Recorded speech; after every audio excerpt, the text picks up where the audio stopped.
Well, let's now take you live to Barack Obama's town hall event in the national capital. And making sure that women are getting the same opportunities as men and fighting against, there you go, and fighting against the forces of discrimination and tribalism and racism. But the single most important thing that I want to focus on is lifting up and identifying and working with and training the next generation of leadership, not just in the United States, but all around the world. And that's really the central goal of our foundation. It's going to be based in Chicago, my hometown, but we want to have projects, programs, partnerships, and digital networks everywhere. And I'm not just lending my name to the foundation, I'm going to be an active part of it. This year I've already met with young people like yourselves in Germany, in Indonesia, in Brazil, and then we had our first ever Obama Foundation Summit in Chicago. And I don't want to speak too long because I want to spend most of our time on questions, and Anshul is going to help to moderate it. But I did want to mention the reason I thought it was so important to do something in India. You've got the largest population of young people in the world.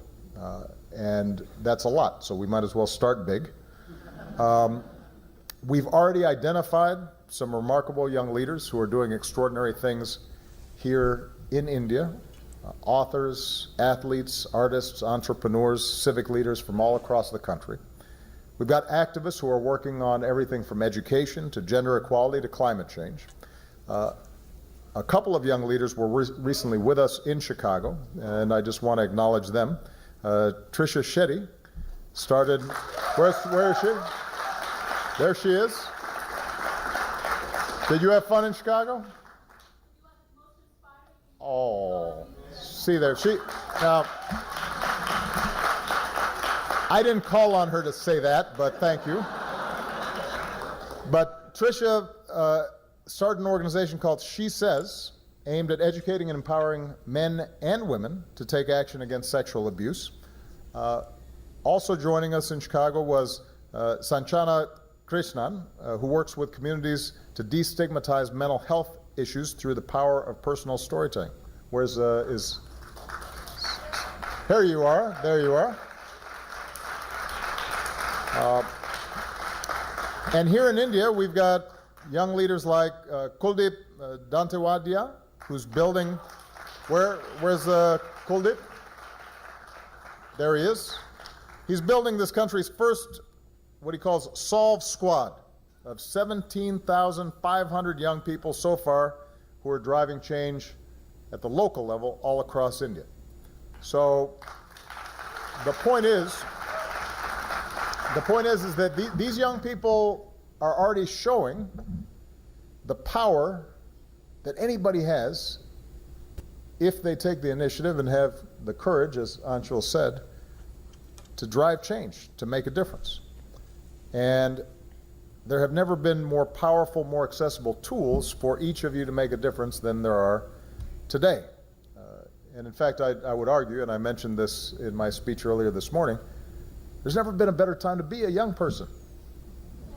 I mean, it's always good being young, by the way. But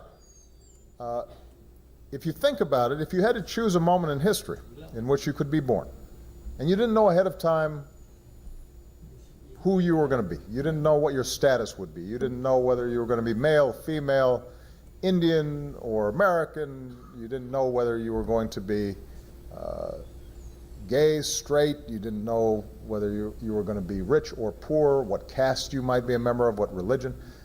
So you're just a human, and you had to choose when to be born.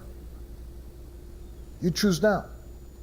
Because as troubled as our politics are, as difficult as the world can seem when you're watching the newscasts, the fact is that over the past 100 years, we've come from a world where only a small fraction of women could vote to a world where almost every woman can.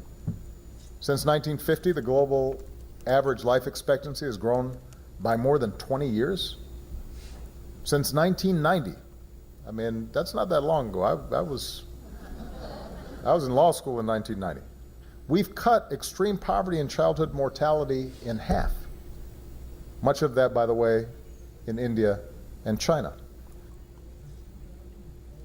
Well, those are live visuals there coming from the town hall event where the former President of America, Barack Obama, was speaking to almost 300 young minds from India. Well,